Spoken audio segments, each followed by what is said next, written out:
भारतीय जनता पार्टीचं जर सत्ता आली ती येणार तर कधीच नाही, तर तेव्हा भैया किंवा गुजराती कोणीतरी तिथे महापौर बसेल हे 100%.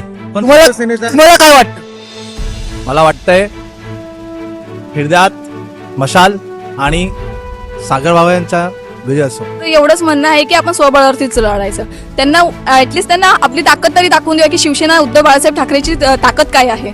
युनिटेक मध्ये पण खूप समस्या आहेत असं ऐकलंय मी. समस्या आहे पाण्याची. सगळ्यात अगोदर पाणी भरणं पावसाची ही सगळ्यात मोठी समस्या आहे. रस्त्यावरचे स्ट्रीट लाईट नाहीये. त्या दिवसानंतर युती तुटली, ती जी युती नको होती ती युती तुटली. आम्हाला नकोच होती, नकोच होती, कारण आम्हाला आमच्या स्वबळावर लढायचं होतं. दगा दिला आता आम्हाला, मनसेवाले असू देत किंवा दुसरे काँग्रेसवाले असू देत, ते योग्य नाही त्यांनी केलेलं आहे. त्यांची जागा त्यांना दिसेल, कारण एवढ्या सगळ्या सेटिंग करून आयत्या वेळेला त्यांनी दगा देणं हे चांगलं नाहीये.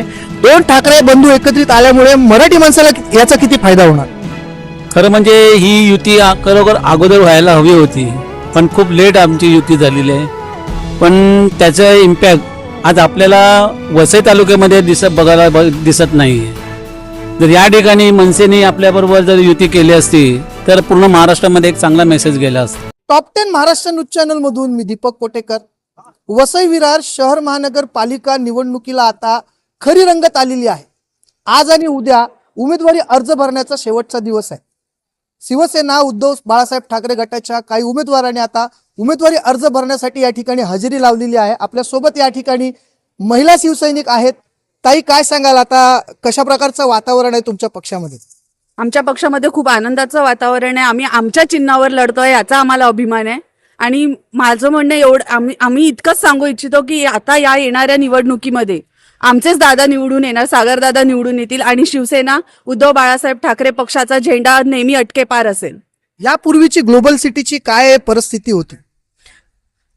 यापूर्वी ग्लोबल सिटीला कोणी वालीच नव्हता. ना रस्ते धड आहेत, ना पाणी व्यवस्थित येत आहे, ना लाईट्स आहेत, स्ट्रीट लाईट व्यवस्थित आहेत. मला असं वाटतं की आता जर आमच्या पक्षातनं निवडून आले तर त्या सगळ्या, मला वाटतं ज्या काही त्रुटी आहेत ग्लोबल सिटीमध्ये त्या सगळ्या भरून निघतील. पण तिथे तर एक पाणीवाला दादा आहे मयुरेश वाघ, तो म्हणतो की पाणी, त्याला कोण विचारतंय? त्याला कोणी नाही विचारत. नाही, तो कोण आहे आम्ही नाही ओळखत त्याला. आमच्यासाठी तो अस्तित्वातच नाहीये. ताई, पैसे मिळाले का? लाडक्या बहिणीचे पैसे मिळाले? नाही मिळाले. घेता की नाही पैसे? घेतो, पण आमचेच पैसे आहेत, ते आमच्या कष्टाचे पैसे आहेत, ते आम्हालाच भेटतायत. कसं वातावरण आहे निवडणुकीचं? सध्या तरी खूप टेन्शनचं वातावरण आहे, पण आम्हाला माहिती आहे की आमच्या इथे आमच्या प्रभागामध्ये प्रभाग क्रमांक ड मध्ये सागर साळुंकेच निवडून येतील. एवढा विश्वास? हो, कारण की आमची तशी कामं केली, कारण की आमच्यासारखं काम कोणी केलं नसेल आणि आम्ही तर बघितलं नाही त्यांना काम करताना, कधीच त्यांना ग्राउंडवर उतरताना बघितलं नाही जसं आम्ही सागर साळुंकेला बघितलं आहे. आता जी महाराष्ट्रामध्ये जी काही राजकीय परिस्थिती आहे, आयाराम गयाराम या पक्षातून त्या पक्षात जाणं आहे, त्यात आता युती होणार होती, युती तुटलेली आहे, स्वबळावरती शिवसेना लढते, याविषयी तुमचं काय मत आहे? नाही, माझं तर एवढंच म्हणणं आहे की आपण स्वबळावरतीच लढायचं. त्यांना ऍटलीस्ट त्यांना आपली ताकद तरी दाखवून द्या की शिवसेना उद्धव बाळासाहेब ठाकरेची ताकद काय आहे. ताई, तुम्ही कुठून आहेत? मी युनिटेक मधून आहे. युनिटेक मध्ये पण खूप समस्या आहेत असं ऐकलंय मी. समस्या आहे पाण्याची. सगळ्यात अगोदर पाणी भरणं पावसाची ही सगळ्यात मोठी समस्या आहे. रस्त्यावरचे स्ट्रीट लाईट नाहीयेत, कचरे पडलेले असतात.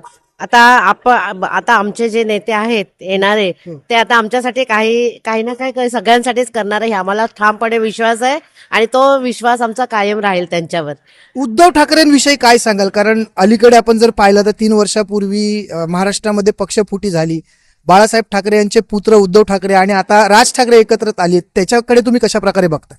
ही जी युती आहे ही चांगलीच आहे आणि अशीच युती व्हावी आणि नेहमी आपल्या प्रत्येक पक्षासाठी आणि प्रत्येक लोकांसाठी, व्यक्तीसाठी प्रत्येकाने त्यांना पुढे आणावं, काम करावं आणि त्यांच्यासाठी काहीतरी करून नेहमी ते सगळ्यांसमोर राहावेत. महिलांचं मत जाणून घेण्याचा आपण प्रयत्न करतो. इथे देखील आपल्या जुन्या महिला शिवसैनिक आहेत. ताई, नमस्कार. नमस्कार दादा. तेच बोला. कसं वाटतंय आज? कारण इतक्या दिवसानंतर युती तुटली, ती जी युती नको होती ती युती तुटली. आम्हाला नकोच होती, कारण आम्हाला आमच्या स्वबळावर लढायचं होतं, ते आम्ही. आता कसं वाटतंय तुम्हाला? म्हणजे खूप आनंद सांगू शकत नाही. महाराष्ट्रात 2 ठाकरे बंधू एकत्रित झाले. इथे ठाकरेंनी ठाकूरांचं मनोमिलन व्हायचं ते होऊन गेला. महाराष्ट्रात मनसे आणि शिवसेना एकत्र लढते, इथे एकत्र का लढत नाही असं का वाटतं? काय तुम्हाला? नाही, एकत्र लढत नाहीये. ते कसं आहे, आता मनसेवाल्यांनी, इकडचे जे मनसेवाले आहेत त्यांनी बहुजनवाल्यांबरोबर युती सरकार त्यांच्या चिन्हावर ते लढतायत, ते आम्हाला मान्य नाही होतं. म्हणून आम्ही आमचं चिन्हावर घेऊन आम्ही लढतोय. ह्या गोष्टीचा सर्वात आनंद आहे आणि ह्यालाच आम्ही निष्ठावान शिवसैनिक म्हणतो. काय वाटतं नुकसान या सगळ्या प्रक्रियेमुळे नुकसान कोणाला होईल? भारतीय जनता पार्टीला होईल की बहुजन विकास? दोघांना होईल, त्याचा आम्ही फायदा घेऊ. नक्की. नक्की. किती उमेदवार निवडून येतील असं वाटतं तुम्हाला? बघा, आम्हाला तर वाटतं जेवढे तेवढेच यायला पाहिजे. आनंद होईल, पण जास्त जास्त येते. दादा, तुम्ही पण ज्येष्ठ शिवसैनिक आहात. राज ठाकरे आणि उद्धव ठाकरे यांचं एकत्रित येणं मराठी माणसांसाठी किती महत्वाचं होतं? आणि 1001% 2001% भर चांगलं आहे. पण ज्या लेवलला त्यांनी जे युतीचं जे राडगडगड चाललं होतं 2-3 महिन्यापासून, आणि आयत्या वेळेला ज्यांनी दगा दिला आता आम्हाला लोक, मनसेवाले असू देत किंवा दुसरे काँग्रेसवाले असू देत, ते योग्य नाही त्यांनी केलेलं आहे. त्यांची जागा त्यांना दिसेल, कारण एवढ्या सगळ्या सेटिंग करून आयत्या वेळेला त्यांनी दगा देणं हे चांगलं नाही आहे. मनसे काँग्रेस आम्ही एकत्र लढणार होतो, ते नाही लढू शकलो आणि आयत्या वेळेला त्यांनी सिटी चिन्ह घेऊन त्याने त्यांच्यावर लढायला ठरवलं. आम्हाला ते कदापि मान्य होणार नाही. आम्ही मशाल आहे की मशाल, आम्ही कट्टर शिवसेना जुने जनते आहोत. मशालवरतीच लढायला आम्ही तयार आहोत आणि त्यांना आम्ही पूर्ण उरू निवडून येणं नाही येणं, पण त्यांना ठासून आम्ही उत्तर त्यांना चांगलं देणार आणि आमचा प्रचार आम्ही प्रचारामध्ये चांगली हे करून घेणार त्यांच्यासाठी. अजून काही या ठिकाणी जुने शिवसैनिक आहेत. दादा, राऊत साहेब, आता तुम्हाला काय वाटतं? कारण कुठेतरी महाराष्ट्रामध्ये एक वेगळ्या प्रकारचं राजकारण आपल्याला पाहायला मिळतंय. महाराष्ट्रामध्ये पक्षफुटी झाली, अनेक पक्ष फोडले गेले, परंतु त्याच्यातून एक गोष्ट समोर आली, ती म्हणजे कधी नव्हे ते 2 ठाकरे बंधू एकत्रित आलेत. 2 ठाकरे बंधू एकत्रित आल्यामुळे मराठी माणसाला याचा किती फायदा होणार? खरं म्हणजे ही युती खरोखर अगोदर व्हायला हवी होती, पण खूप लेट आमची युती झालेली आहे. पण त्याचं इम्पॅक्ट आज आपल्याला वसई तालुक्यामध्ये बघायला दिसत नाही. जर या ठिकाणी मनसेने आपल्याबरोबर जर युती केली असती तर पूर्ण महाराष्ट्रामध्ये एक चांगला मेसेज गेला असता. पण मनसेने या ठिकाणी शिटीवरती निवडणूक लढवण्याचं ठरवलं ना, 2 सीट त्यांनी घेतल्या आणि ते शिवसेनेपासून दूर गेले. खरं म्हणजे त्या दिवशी जी युतीची घोषणा झाल्याच्या नंतर बोळींमध्ये मनसे आणि शिवसेना एकत्रितपणे घोषणा दिल्या, पेढे भरवले, जल्लोष केला आणि त्याच्या 2 दिवसांनी मनसे बहुजनवाल्यांबरोबर गेली. तर हे दिसायला चित्र चुकीचं दिसतंय, असं व्हायला नको होतं. जर एकत्र आले होते ते एकत्र राहण्यासाठीच आले होते, तर मग आम्ही महाराष्ट्रामध्ये सर्व ठिकाणी सर्व निवडणुका या मनसे आणि शिवसेनेने एकत्रित लढवायला हव्या होत्या. महाराष्ट्रात जो चित्र आपल्याला पाहायला मिळतोय तो चित्र आपल्याला वसई विरारमध्ये पाहायला नाही मिळाला. असं काय झालं की मनसे आणि शिवसेना वेगळी लढलेली आहे? कुठेतरी मनसेच्या नेत्यांनी याचा विचार करणं काळाची गरज होती, परंतु राजकारणामध्ये जर-तरची भाषा चालत नाही. दादा, एक युवा शिवसैनिक म्हणून तुमच्याकडे लोक पाहतात. आज युवा शिवसैनिकाच्या मनामध्ये काय चाललंय? सर्वात जास्त तर आता युवा शिवसैनिक असेल किंवा जुना शिवसैनिक असेल, जे निष्ठावंत शिवसैनिक आहेत, ते सर्व उद्धव साहेब, राजसाहेब, एक मनसे आणि शिवसेना यांची युती झाल्यामुळे खूप खुश आहेत. आम्ही खूप आनंद साजरा केला या सर्वांमध्ये. पण इथे पण जर युती झाली असती त्याचा अजून आनंद झाला असता. दोघे भाऊ एकत्र आलेले, इथे संघटना एकत्र आली असती. मराठी माणसाचं जे मत आहे, मराठी माणसांची जी इच्छा होती एवढ्या वर्षांची, ती पूर्ण झालेली आहे. असं पण इथे कुठे ते होऊ शकलं नाही. ठीक आहे. खंत आहे का? खंत तर असणार नाही असणार. दादा, काय सांगाल आज ज्या प्रकारे तुम्ही लढताय, इथे 2 बलाढ्य पक्ष आहेत, दोन्ही पक्ष पैशाचा पाऊस पाडणार आहेत, आणि असं असताना एक निष्ठावंत शिवसैनिक ही निवडणूक कशा प्रकारे पाहतो? सर्व एकत्र यायलाच पाहिजे होते, पण त्यांनी असं केलं नाही.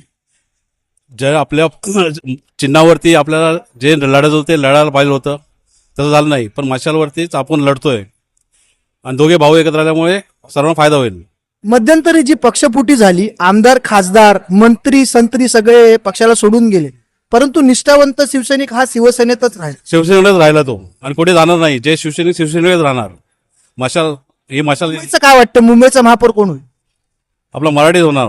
100% मराठी शिवाय दुसरा कोण नाहीच पाहिजे इकडे आपल्याला. मराठीच होणार 100%.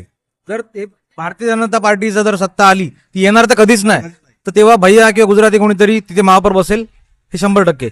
पण तुम्हाला काय वाटतं? मला वाटतंय हृदयात मशाल आणि सागर बाबा यांचा विजय असो. पण आता जी काही परिस्थिती वसई विरार शहराची आपल्याला पाहायला मिळते, विधानसभा निवडणुकीत जो काही चित्र होता आणि आताच्या चित्रामध्ये काय फरक? पूर्ण ग्लोबल सिटी शिवसेना येणार आहे. पूर्ण गोगोस. पण तिथे तर मयुरेश वाघची हवा आहे असं म्हणतात. म्हणून मागचं काय, तो पाण्याचा भाव म्हणाल बसणार आहे, काय नाही. मशाल एकदम मशाल. एकदम मशाल हृदयात मशाल आहे आमचे. त्यांचं असं म्हणणं आहे, आमच्या हृदयात मशाल आहे. 15 तारखेला निवडणूक होणार आहे. उमेदवारी अर्ज भरायची तारीख आता अंतिम टप्प्यात आहेत. आपण जर पाहिलं तर तमाम शिवसैनिक आज या ठिकाणी आपल्या उमेदवारांचा प्रचार करण्यासाठी, त्यांना मदत करण्यासाठी, त्यांना पाठिंबा देण्यासाठी आपल्याला आलेले दिसतात. असं असताना 2 ठाकरे बंधूंचा संपूर्ण महाराष्ट्रात मनोमिलन जरी झालं असेल तरी देखील वसई विरारमध्ये ते मनोमिलन होऊ शकला नाही. याचा खंत शिवसैनिकांना देखील आहे आणि महाराष्ट्र सैनिकांना देखील आहे. वेळोवेळी वसई विरार शहर महानगरपालिकेची प्रत्येक अपडेट आम्ही आपल्या चॅनलच्या माध्यमातून आपल्याला देण्याचा पुरेपूर प्रयत्न करू. आपल्या सर्वांना याविषयी काय वाटतं कमेंटच्या माध्यमातून आपली प्रतिक्रिया आम्हाला जरूर कळवा. Top 10 Maharashtra news, Vasai Virar.